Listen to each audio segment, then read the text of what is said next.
For this next set of exercises, you're going to need a hand weight or two, and you're going to need a chair. I'm going to demonstrate everything with this weight, but I'll kind of let you know when you need to change weights for something heavier, something lighter. I think the first few, having like a 5-pound weight will be perfect. So start out here, and this one's nice little warm up. We're going to just lift the knee and twist across the knee that you lifted. Kind of wakes up your balance, gets us moving a little bit.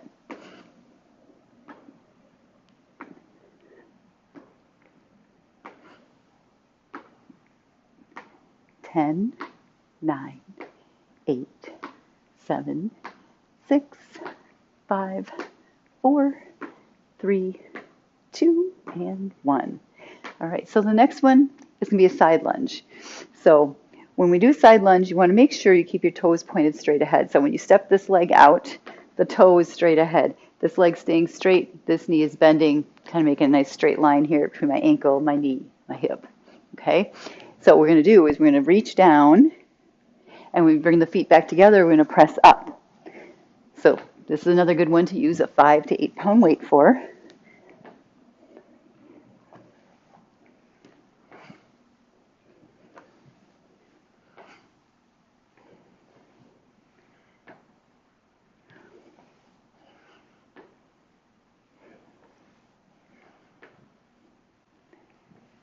Two more to go. Oops, I forgot to put it up. One. And then we're going to do those on the other side. So same thing, going this way. Check out your toe, make sure it's pointed straight ahead. And reach and press.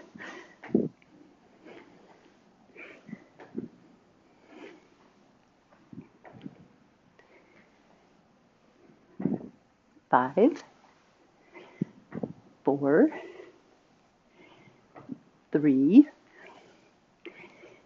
2, and 1.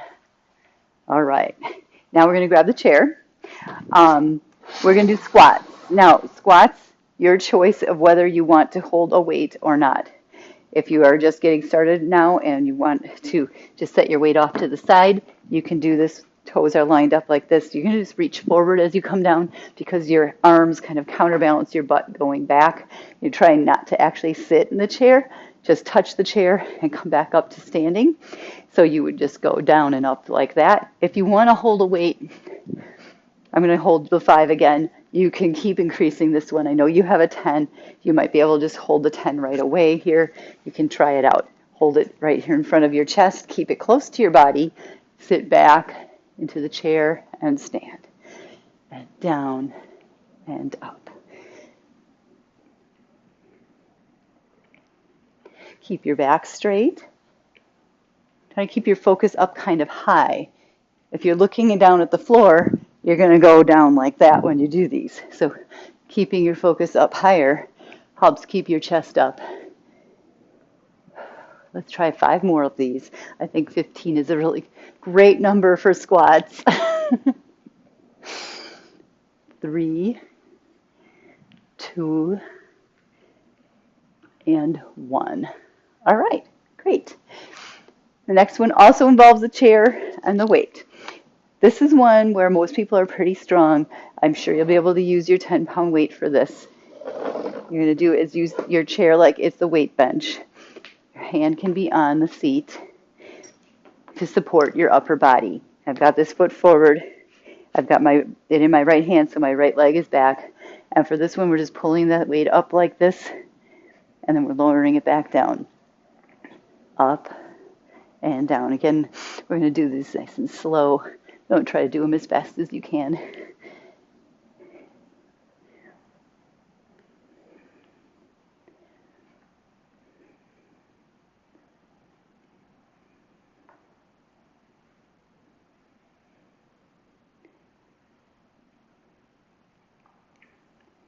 And I'm going to stop at 10 today.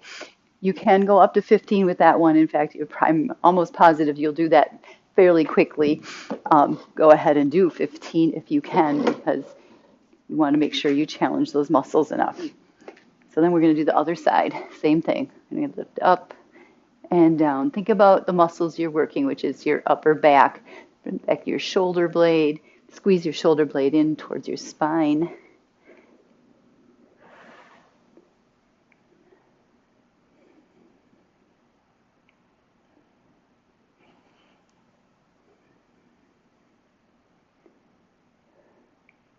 I'm going to do one more. All right, very good. That was 10. Do 15 if you can. Next exercise is a sumo squat. So we aren't going to need the chair. I'm just going to slide that out of their way. Now, you can hold the weight. Again, I bet you can use your 10 for this one. Feet wide, toes are turned out. You can just hold the weight down here and go squat and stand. And squat and stand. Or you can add some more upper body where you go squat, lift it up with the arms straight, bring it behind your head, straight back up, and all the way down the front. Okay? So we're going to go up and behind and down. Squeeze your glutes as you go back up to standing. So right here would be a squeeze.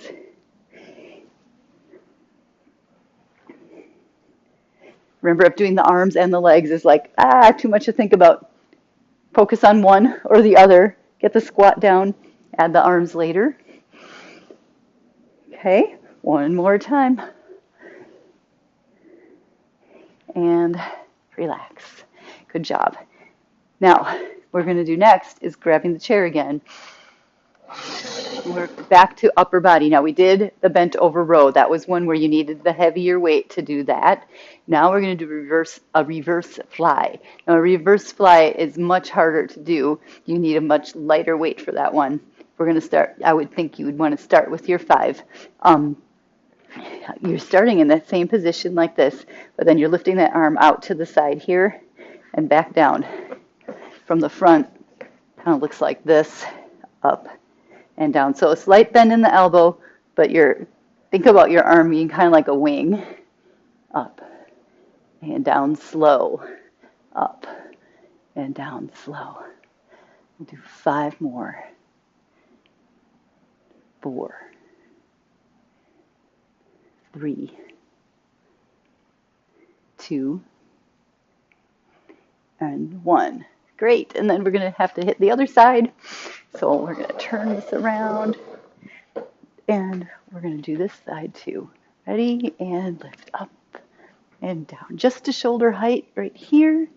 Make sure you're not doing this, okay? I don't want you to twist your body. Your chest stays square to the floor or your chair.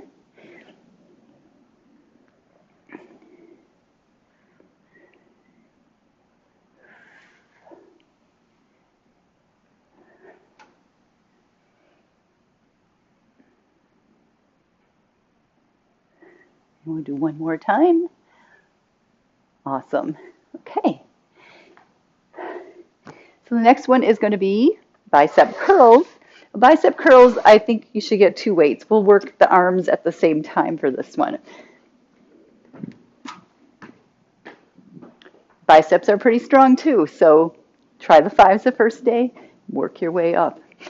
We're going to stagger our feet a little bit. That way, what we're trying to do is prevent, if you stand like this and they're too heavy, people lean back and do funky things to get those weights up. Now, I don't think your weights are going to be that heavy, and they shouldn't be, but if you stagger your feet one back and one forward, it helps you stay in a good alignment here. And then we can alternate like this. And if it feels super easy, go ahead and get heavier weights. Another variation on this one is to stand on one foot. Now, if you stand on one foot for some of these, then you should do an equal number on your other foot, like so. If this is way too much to balance, then go back to that staggered stance, and that's fine too. Whichever way works good for you. All right, and then one last exercise. We're going to hit the triceps.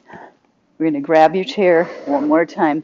I'm going to put one hand on the seat, and we're back over in this bent over position. Now this one, you're going to want to probably start with the 5, but you'll probably be able to move up on this one fairly quickly. Your elbow needs to stay locked in up here. See where it is? Don't let it come back down. When we start the exercise, it's here and it stays there. You extend the arm all the way out straight behind you, and then you bend the elbow till it comes back to here. You don't really need to bring it all the way to here. This part doesn't do much for your tricep. So from here, back is the only part that counts. Back and down, and back and down, and back and down, and back and down. 5 more. 4, 3, 2, and 1. All right, and then let's do the other side. Here we go. And elbow stays up, extend back, straight down, back and down.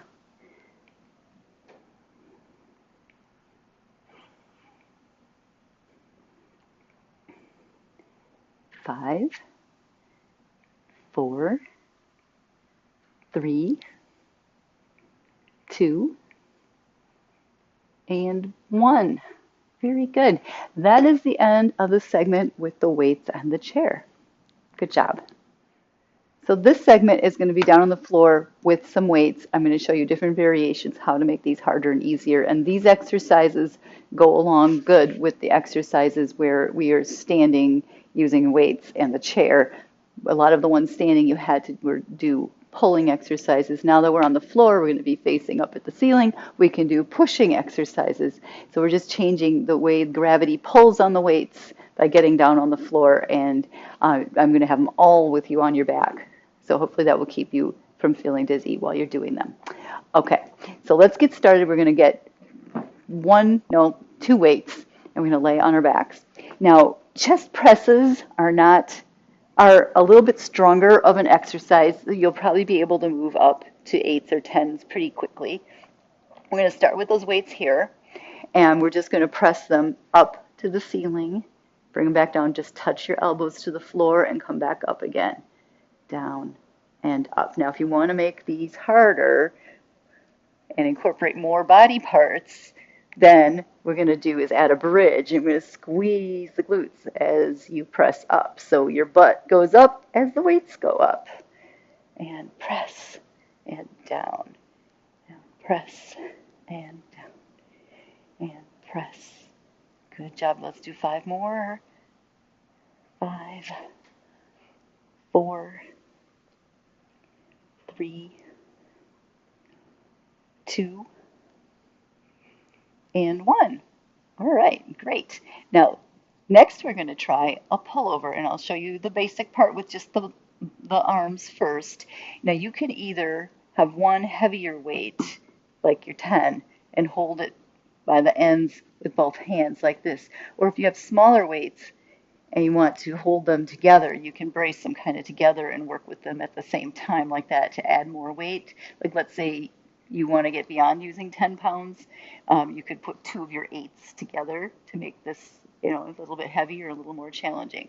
Now, a couple things you have to think about with this one is when you reach over, you don't want your rib cage to pop up. And so take note of that the first time. When you reach over, does your back want to arch? Does your rib cage want to pop to the ceiling? If it does, bring it back up. Get yourself reset. Think about, okay, I'm not going to let my rib cage move. I'm going to stay in neutral.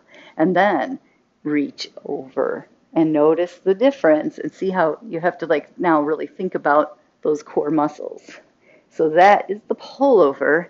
And then if you want to make pullovers more challenging for your core, you can start adding a leg. Reach out and in and out and in. But still, make sure you know what your rib cage is doing, even as we're moving all these other parts of your body around.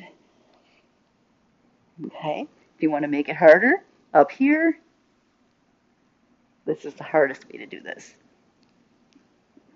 So you can pick and change that as you get better at that exercise. All right, next exercise is a chest fly. This one needs to start light. The 5 is probably good. You may even need to start with a 3 if you want to. We're only going to do one side at a time because it's going to make you work your core more. Start with the weight up here, slight bend in the elbow, and we're taking that weight out to the side and back up, out to the side and back up. Now the way to make this harder would be to bring your feet up off of the floor so you don't have your legs helping you stabilize while you do it. And you really feel your core work more when you do that. Another addition to this, if you want to really work into the obliques, is to twist with the knees over to one side as you do the fly. So again, you can pick which exercise is best for you, and you can kind of graduate up in the difficulty with those. And then we're going to do this again on the other side. And we'll start here, and we're going to go down and up. My core is tight. My feet are together. I can make it harder.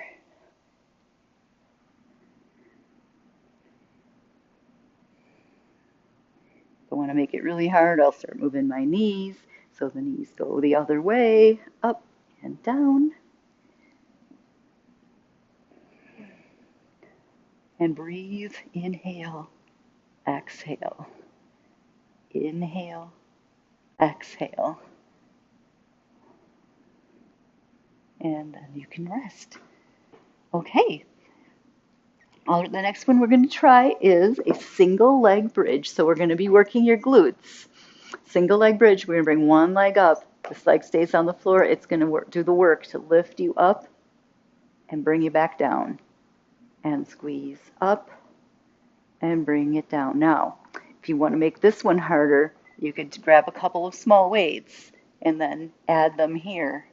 Hold them right on your hips to make this exercise a little bit more difficult. You can mess with your foot position a little bit if you need to, if it's uncomfortable or you feel like you're getting a hamstring cramp. You may have to just see where to put your foot. You can also lift your toe off the floor a little bit, and that really helps get you to engage your glutes more.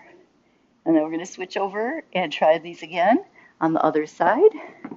Leg is up, squeeze and down, squeeze up and down.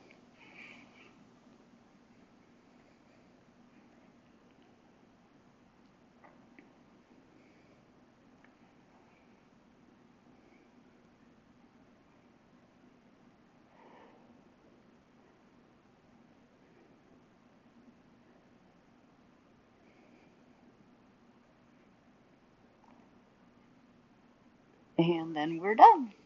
Good job. Next exercise and the last exercise is another one that is going to work your core. It also works your inner thigh a little bit. We're going to start with one leg up, like the last exercise, but your butt stays on the mat. You want to put your hands right on your hip bones so you can feel them.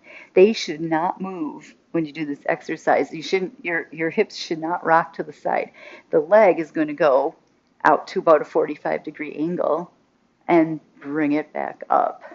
So now your leg is pulling against the core. Your core is working really hard to keep you square to the ceiling, but your leg is going out. Don't let this leg cheat and go the other way to help compensate either. This leg needs to stay perfectly still, and this one's going out. Now, even when I do this and put my hands on my hips, I can feel my elbows, and I get more pressure on an elbow to try to help stabilize me. So if you can do this without touching the floor at all, you'll make it even harder. See if you can do that. If not, don't worry about it. Start with an easier version, hands down, if you need to, or on the hips. And then we're going to do the other side. Leg is up, and hips are here. They're not going to move. Leg isn't going to move either. And let's breathe. Inhale, and exhale, and inhale, and exhale.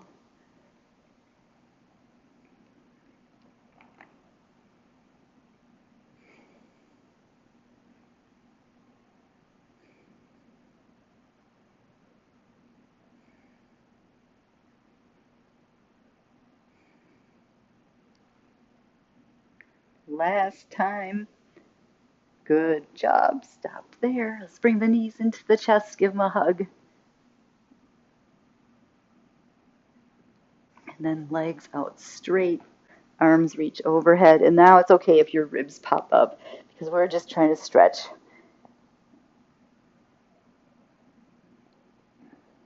Good. Inhale, arms back up to the ceiling. And exhale, arms come down and relax. And we're all finished.